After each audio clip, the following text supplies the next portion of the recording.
Hello, welcome to Bob's Dungeon. My name's Bob, I'll be your host. And back in 1984, we saw the first publishing of a comic book whose heroes would take the world by storm. And that was, of course, Teenage Mutant Ninja Turtles. Didn't hit they didn't hit their really big popularity at first. It took a little bit, but when they hit it, everybody knew who the Teenage Mutant Ninja Turtles were. And there are a lot of people that tried to capitalize on that and come up with their own anthropomorphic animal hero groups. You had your street sharks, your dino saucers, your biker mice from Mars, your pizza cats. You had all kinds of anthropomorphic animals that were running out doing heroic things. And even to this day, the Mutant Turtles are still really big and popular. And there are still more anthropomorphic animal teams coming out. And we're going to look at something kind of like that in this video.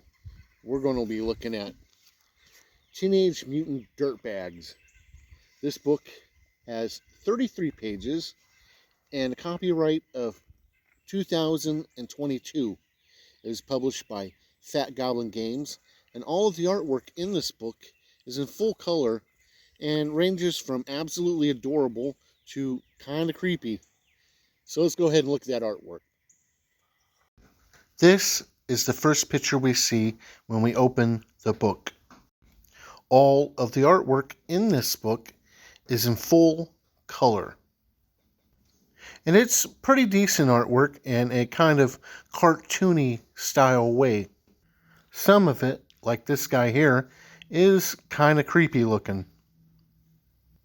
While some of it, like this guy here, is just really adorable. To play this game, what you're going to want is a copy of this core rulebook and some six-sided dice. That's all you need.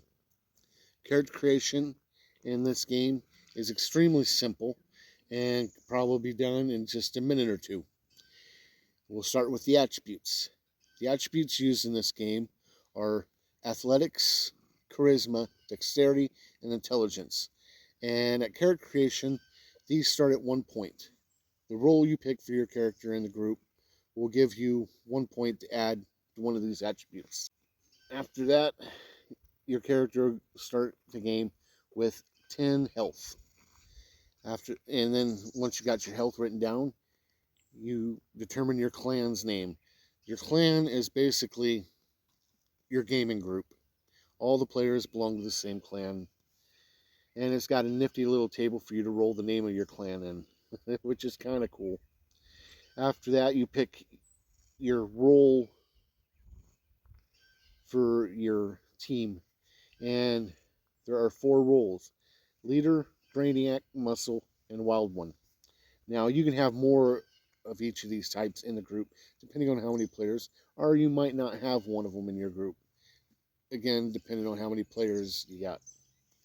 After that, you'll either pick an animal or you roll an animal type. And I'd prefer just to roll because it makes it much more exciting. But there are no special things it adds to the character. It just tells you what type of mutant animal you are. Very easy, very quick. After that, you'll pick 2 qualities for your character. And you and your game master figure out what kind of game effects those qualities take. Then your character will get 3 trainings. Trainings are what they call skills in this game. Then you'll get your starting gear, and then you'll pick 1 or more conflicts for your character. A conflict are like questions that your character might ask himself in a kind of self-doubt way. That is character creation. Very easy, very quick. Minute or 2 tops, and you're ready to go.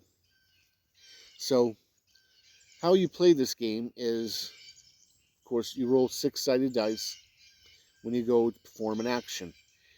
You roll 2 6-sided dice, you add them together, and then add whatever relevant attribute or bonuses might apply.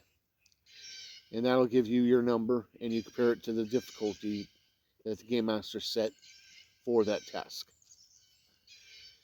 Now, if you have a training that might relate to the task you're performing, then you'll get to roll 3 six-sided dice and add the 2 highest of those 3 together. It's their way of doing advantage in this game, which is kind of cool. And that's pretty much all the rules. The setup for this, the story that they got for this game, is Eastman Chemicals has been developing this new drug, and the mad scientist, it's always a mad scientist, has been testing on himself in the early runs, and it's found out later on that this drug mutates those who take it. Well, not all of them, but it mutates some of those who take it. Usually those with violent tendencies, mental problems, are from Florida. It actually says that in the game. So anyway, it mutates him and gives him a kind of superpowers and stuff. Well, the scientist, being mad as he was, he put the chemical in the energy drink that the company also makes, and it got shipped out, and so a lot of people started mutating. But it also made it into other areas, and animals wound up drinking it and having mutant babies. And these mutant babies were humanoid in nature, giving us the mutants, because now they've grown up and they're teenagers. And they walk around on 2 legs, they can speak, they learn things, and are, by all means, almost fully human, except they're animals in appearance. So, this gives us the Teenage Mutant Dirtbags. Now, it has a blurb in this book that says, of course, the inspiration comes from the Teenage Mutant Ninja Turtles, but you can play the game as Kung Fu Panda, DuckTales, Zootopia, whatever you want. And that's pretty cool. It's got some NPCs that you can throw into your game if you want. Some villains, some friends, that kind of thing. It's got a random table so that if you can't think of up any adventures, you can roll them. It's got 4 character sheets that you can print off in the back, one for each of the roles that you can take in the group. And that's really about it. It's a very cool game. It basically states that you're not going to do a lot of combat in this game. It's not built for that, but you could do that if you really wanted to. Now, the game is pretty much set up.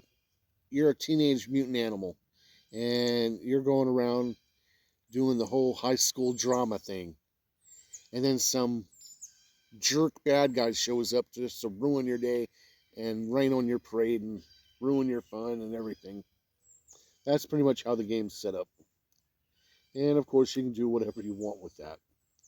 So that's that's all I got to say for this game right now. And it brings me to 3 questions. Would I play a character in this game? Absolutely. This book was a lot of fun to read. It was written in a way that just kept my attention and was just silly and funny, and I loved it. Would I run this game? Of course I would run this game for all the aforementioned reasons, and it just seems cool to me. Would I recommend this game? And I would absolutely recommend it. Even if you don't really want to run it, this book is a fun read. And I had a lot of fun reading it, and I can't wait to run it. It just is very simple, very easy, and you could have a lot of fun. There's a lot of open area in it that you could do what you want with it. So thank you for taking a look at Teenage Mutant Dirtbags with me, and hopefully you'll join me next time where we'll talk about something else. Bye.